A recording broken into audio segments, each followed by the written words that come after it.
ବଣାଇଗଡ଼ ଉପଖଣ୍ଡ ଚାନ୍ଦିପୋଷ ଥାନା NH 143 overbridge ନିକଟରେ ରାତି 4 ଘଟିକା ସମୟରେ ଭୁବନେଶ୍ୱରରୁ ରାଉରକେଲା ଆସୁଥିବା ଯାତ୍ରୀବାହୀ ପ୍ରଭା କୋଚ୍ ଛିଡ଼ା ହୋଇଥିବା ହାଇୱା ଗାଡ଼ି ସହ ପଛପଟୁ ଧକ୍କା ଦେବା ଫଳରେ ଘଟଣାସ୍ଥଳରେ 3 ମୃତ 25ରୁ ଉର୍ଦ୍ଧ୍ୱ ଆହତ ହୋଇଛନ୍ତି।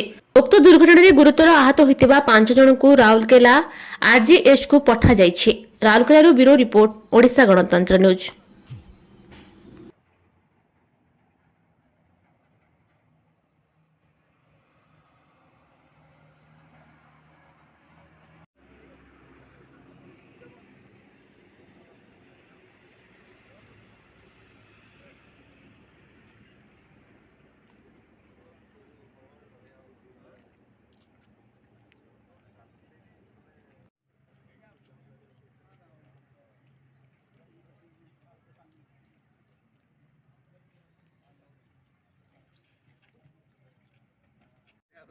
ट्रेन कहीं चला